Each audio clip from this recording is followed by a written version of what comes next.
Naghahanap ka ba ng laptop stand? Alam naman natin yung mga laptop natin, siyempre mga mahal yan, hindi naman mumurahin yan. Nasisira din yan kapagka naiinitan o pagka hindi lumalabas yung init na nage-generate ng components niya. Siyempre, yung manufacturer, yung ginamit nila na hinang, mas mataas yung tolerance nung LED, soldering lead na yon, hindi bibitaw yung mga components, pero yung mga components mo, mauuna munang masunog yon bago bumitaw yung mga hinang, kung quality yung hinang na ginamit. So, tulad nito, may mga vents, sa tagal niya, syempre nagiinit din yan, kaya nakita nyo, pati yung ano yan, yung battery bay, yan, umangat na.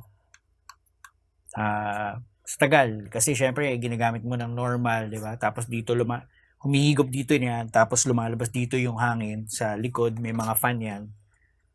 Syempre, habang ginagamit mo yan, nag-iinit yung laptop. Diba? Lalo na kung nakakabit yan sa adapter mo sa outlet. Ngayon, ang solusyon dyan, usually aangat mo lang yan. So, dati, naglalagay lang ako ng libro dyan. Syempre, titipid ka din, di ba?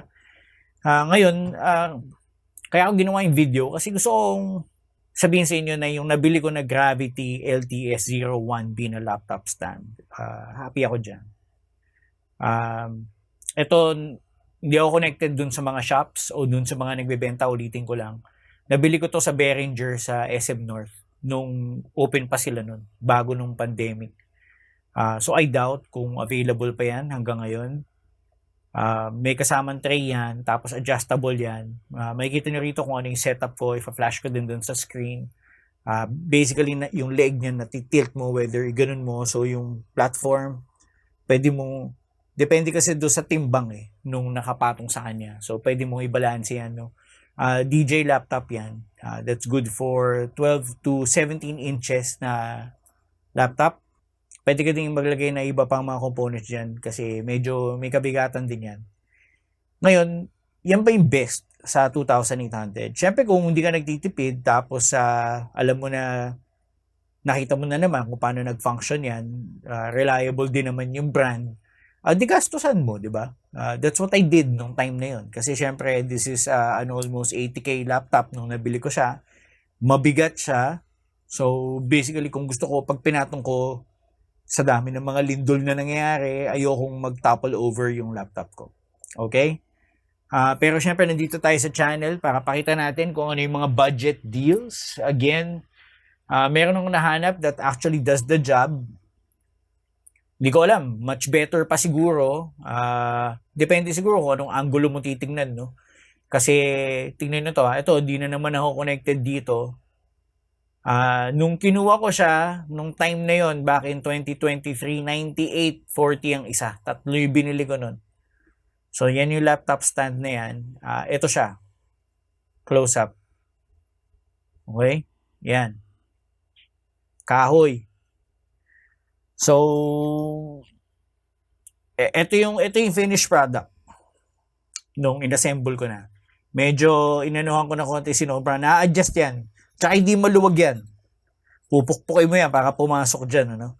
Kaya ako ginawang ganyan yan, yung distansya niyan, para pag nilagay ko yung laptop, hindi masyadong malayo, hindi din masyadong malapit. So parang nilagyan ko lang ng tamang distansya para kahit na mag-shake to or something or mausog, makabig, okay pa rin siya. Okay?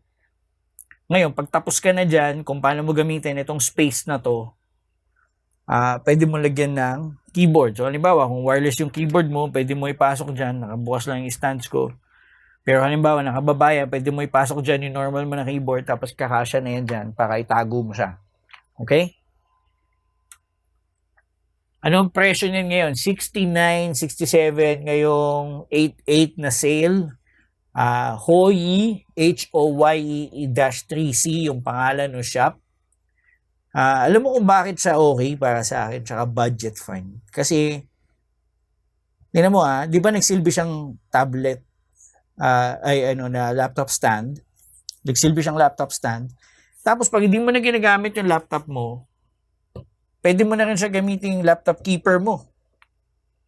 So, yung laptop mo, hindi na nagtitake ng ganong space sa table mo, di ba? So, igilid natin konti para makita natin. So, yan.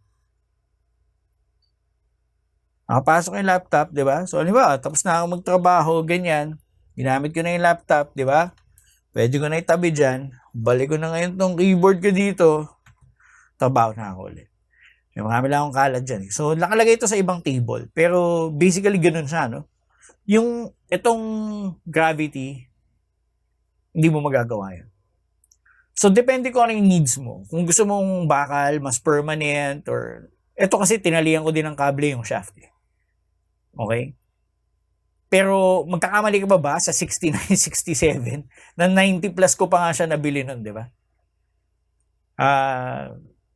So, para sa akin, okay siya na deal. Mura na siya, plus hindi na sayang yung oras ko. Again, yung pagbabudget natin, hindi lang naman sa presyo yan, pati sa oras kasi hindi na babalik yun. No? Tsaka pag dumating yan, in order mo, ganito yung dating yan. So again, 3 piraso yung binili ko. Isa pa lang ginagamit ko, may extra akong 2. Okay?